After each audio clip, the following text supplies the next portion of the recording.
Canada में visa लगवाने के लिए फंड्स कितने इंपॉर्टेंट है, चाहे आप स्टूडेंट वीजा पे आ रहे हो, वर्क वीजा पे आ रहे हो या पीआर के, और में सभी के केसेस में फंड्स दिखाने पड़ते हैं और क्यों जरूरी है और कितने फंड्स दिखाने जरूरी हैं। अगर आपने ये चीज पता कर ली तो साहिल की तरह आप भी अपनी फाइल खुद लगा सकते हो। अगर आप ये जानना चाहते हो तो हमारे साथ देखिए आज की ये वीडियो।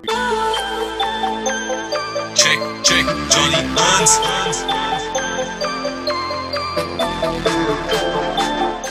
जी हाँ दोस्तों, मैं हूं जॉनी हंस और लेके हाजिर हूं आज की ये खास वीडियो। इस वीडियो में हम बात करने वाले हैं कि अगर आप कनाडा में वीजा के लिए अप्लाई करते हो तो फंड्स दिखाने क्यों जरूरी होते हैं और क्या क्या चीज है जो इम्पोर्टेंट है वो आपको दिमाग में रखनी है। अगर कनाडा आपका ड्रीम डेस्टिनेशन है तो this is definitely your dream channel. मेरा नाम है जॉनी हंस and I am CICC certified immigration consultant, blogger और उसके साथ साथ कंटेंट क्रिएटर। और अगर आप इस वीडियो को इस यूट्यूब चैनल पे पहली बार देख रहे हैं, इस चैनल को सब्सक्राइब जरूर कर लीजिए और साथ में हिट कीजिए बेल बटन ताकि आप कोई भी अपडेट जो है ना मिस ना करें। चलिए हम बात करते हैं सबसे पहले स्टूडेंट वीजा। स्टूडेंट वीजा पे जब आप आते हो कनाडा तो आपको फंड्स दिखाने पड़ते हैं। अगर आपकी SDS कैटेगरी है तो आपको सिर्फ लिखा यही है कि आपको $10,000 की GIC दिखानी होती है, 1 साल की फीस दिखानी होती है एंड इट्स ऑल गुड। और नॉन SDS केस में आपको एडिशनल फंड्स यानी 12 से 14 लाख अगर दिखा देते हो इंडिया से तो इनफ ऑफ मनी होती है आपकी स्टडी, लिविंग कॉस्ट और आने जाने की फ्लाइट्स को कवर करने के लिए। अब सबसे पहले समझने की बात यह है कि फंड्स क्यों इंपॉर्टेंट है, क्यों दिखाए जाते हैं। जो इंटरनेशनल एजुकेशन है ना कनाडा में, अगर आप पढ़ने आ रहे हो तो ऑब्वियसली ये दिखा रहे हो कि आपके पास इतने फंड्स हैं या इतने आप रिच हो कि आप अपनी कंट्री छोड़ के किसी दूसरी कंट्री में एजुकेशन के लिए आ रहे हो। ये नहीं कि भैया हम जुगाड़ लगाने, दिहाड़ियां लगाने आ रहे हैं, ये चीज तो कोई डिक्लेयर करता नहीं है, राइट। तो इसीलिए कनाडा इमिग्रेशन ने ये प्रोटोटाइप बनाया हुआ है कि यार फंड्स दिखाने स्टूडेंट के केस में जरूरी है। अगर उसके पास फंड्स नहीं होंगे पढ़ने के लिए तो वो पढ़ेगा कैसे। और ये बात सच है सारी कंट्रीज में, सारी वेस्टर्न कंट्रीज में जो इंटरनेशनल एजुकेशन है it is a source of revenue उस कंट्री के लिए। तो फंड्स, अगर कोई आपको ये एजेंट बोलता है कि यार फंड्स दिखाने की जरूरत नहीं है तो बेवकूफ बना रहा है, आपके नाम के ऊपर रिस्क ले रहा है। आप रिस्क मत लो। सो इट्स ऑलवेज गुड कि आप अपने फंड्स का अरेंजमेंट करके ही फाइल लगाओ, उसके बगैर फाइल वाला पंगा मत लो। हाँ, अगर नॉन SDS फाइल है तो आप GIC ना भी बनाओ तब भी कोई बात नहीं। साल की अगर फीस नहीं भी पे करोगे तब भी इट्स फाइन। बट ये बात आपको दिमाग में रखनी है कि फिर आपको अपनी या तो इमूवेबल एसेट्स यानी प्रॉपर्टी दिखा सकते हो, बैंक स्टेटमेंट दिखा सकते हो, बैंक सर्टिफिकेट दिखा सकते हो और उसके साथ साथ CA की रिपोर्ट भी लग जाती है।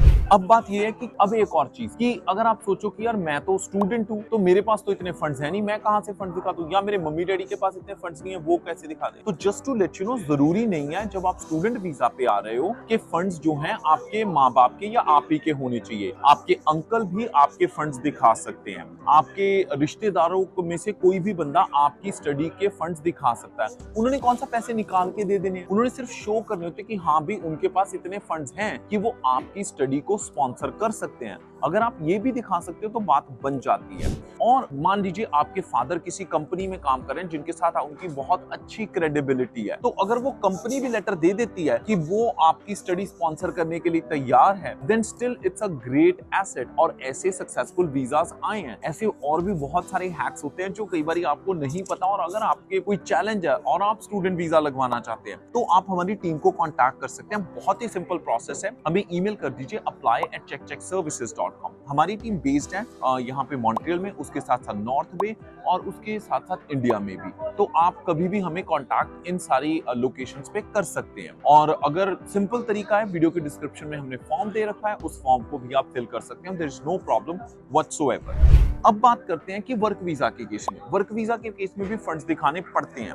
अब ये 4 लाख से 5 लाख हो सकते हैं जब आपका LMIA बेस्ड वर्क परमिट है। अब आप बोलोगे कि मैं तो यार काम करने वाला हूँ, स्टूडेंट थोड़ी ना हूं, हम क्यों फंड्स दिखाएं। हाँ, ये क्वेश्चन आपका अच्छा है, बट फंड्स दिखाने पड़ेंगे क्योंकि जब आप पहले आते हो तो पहले मंथ की सैलरी तो आपको मंथ कंप्लीट होने के बाद ही मिलेगी। तो आपके रहने की कॉस्ट, आपकी बोर्डिंग लॉजिंग की कॉस्ट, आपके फर्स्ट मंथ का रेंट, और अगर आप लीज पे ले रहे हो तो उसमें 2-3 महीने का रेंट पहले लेते हैं। तो कनाडा इमिग्रेशन ने इस चीज को दिमाग में रखा हुआ है कि चाहे कोई फॉरेन वर्कर भी आ रहा है उसके पास सेटलमेंट फंड्स होने जरूर चाहिए। तो ये एक इंपॉर्टेंट केस है वर्क परमिट के केस में।